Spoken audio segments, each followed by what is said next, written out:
Okay, this will be, see if we can make this one look good.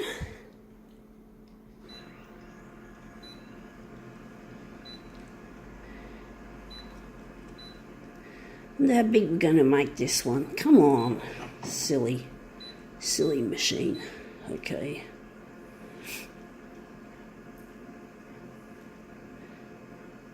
We're going negative positive. Let's see what we can do with this piece of work. Right. I wonder what background colour we're going to add. Going with magenta for some reason.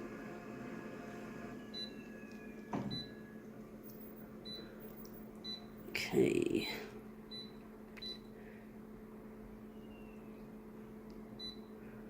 Not going all the way with the hue. We're going to make it cool but not quite cold.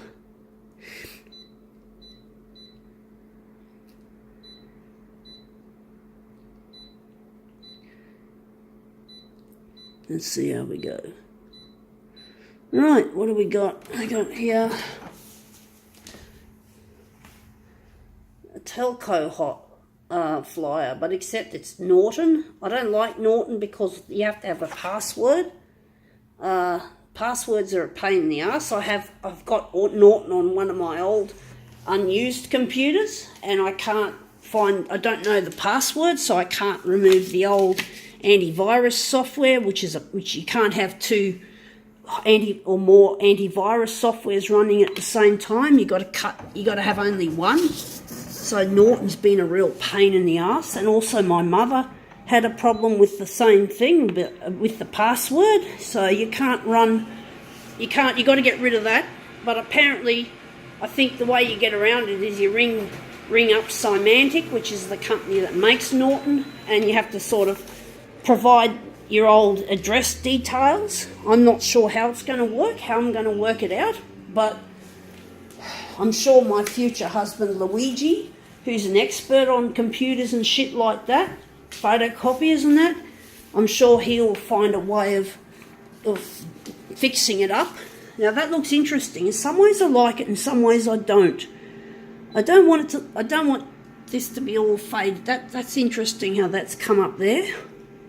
But basically, yeah, I just don't like passwords, and so basically what I've got running on my desktop, I don't have any third-party software now. I'm using what's called Windows Defender, and Windows Defender has been like freedom for me, because at least I don't have to keep updating, have to keep on renewing my subscription and paying lots of fucking money to do that. So I'm glad that I'm just using what's come on the desktop. I never used to use Defender. I think it was too difficult in the past. Like, you had to be a bit smarter than... Yes, I've got brain damage, so I can't do a lot of things. I can't learn a lot of complicated things, so I have to keep things fairly simple. I'm not stupid. My total IQ, believe it or not, is 135, which is a lot higher than the average boo. Even though I have problems with learning, studying and shit like that, because my short-term memory and my hippocampus are both damaged at birth. Really sad. I could have been something big if that hadn't have happened. Anyway, let's just take this, and we're just gonna reproduce it. We're gonna make it into mirror image. Well, let's see how we go. But they'll have technology one day that'll fix the brain damage. They'll use quantum computer chips, but they're going to have to make it a lot different to what we have now. The technology's got to become more. It's got to be able to run in normal temperatures, whereas a typical quantum computer, it runs in temperatures that are like below zero, really, really cold. So I'm wondering where our centre of this is going to be. I think that's going to be it. But basically one day I'm looking forward to the day when they do have these computer chips that'll replace the damage done to the brain. The hippocampus, if I haven't already repeated myself, is the part that takes the short-term memories and converts them to long-term memories. And basically I look forward to a day when I become a scientist and a CEO. I'll be doing all sorts of shit. I'll be building the best photocopiers on earth. The photocopiers will be artificially intelligent. The actual physical makeup of the machine will involve less plastics, more metals.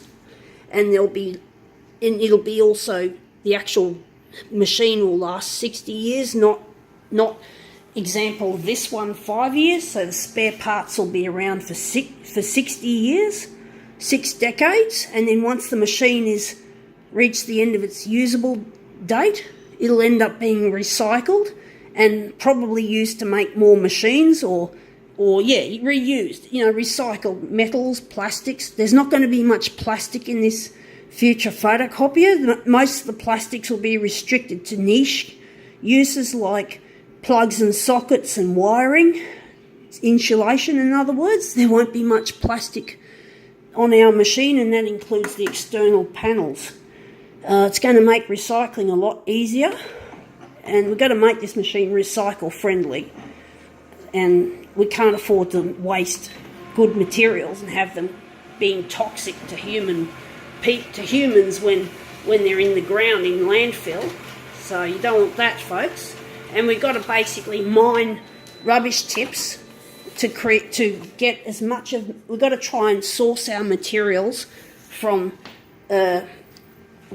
recycled materials. We're not going to mine it for anything unless we must. We must only use conventional mining in small amounts where we need to get new raw materials. We've got to get most of our raw materials from old rubbish tips, especially where electronics have been dumped. We've got to clean up the planet, and the things I want to do as well as clean up the planet is to help find a solution to climate change and global warming, and to work out how to harness the power of lightning as yet another renewable energy source to be used alongside of existing technologies like solar and wind, tide. I think there's this technology which uses the motion of tide. I don't know how it works, but I've heard of it. Oops, this is a bit crooked. But basically, we've got to make this world a better place, and that money, and that's where most of my money that I earn from the product of the photocopier as CEO goes, instead of into my pocket. Most of the money, probably about 95% of it, will go towards mostly scientific, like some of the things I just mentioned. So I'm not going to be sitting on my bum drinking martinis or sitting in a jacuzzi all day. I mean, it's okay to have some luxury. It's okay to be rich. But when you become obsessed with luxury and you don't care about the fellow human or the environment, well, you're a fucking wanker. You're a dick. You can enjoy some luxuries, but don't go overboard. I'm not going to be buying any Porsches. I'm not interested in that shit. I'm interested in making a difference to mankind, and we've got to end poverty as well as fix the planet, because greed is consuming our society and consuming our planet as we speak. We must find an end to this. Look, we're not going to become communists. We're not going to abolish money. Money is necessary, folks. The only thing that has to change primarily is the attitude towards money. Money should be treated as a slave and a servant, not a master. And people must not be enslaved to making money, whether it's for survival purposes, which is forced upon them, or by choice. People who are rich, who serve themselves and serve their family and their cliquey friends and business associates, but couldn't give a fuck all about the rest of society or the world. So we've got to change our attitudes towards money, folks. There's nothing, as I said, there's nothing wrong with money. It's the attitude, and it must change so that mankind will pass down this planet Earth nice and clean, green and prosperous to future generations. All right, enough said. I think now we can go.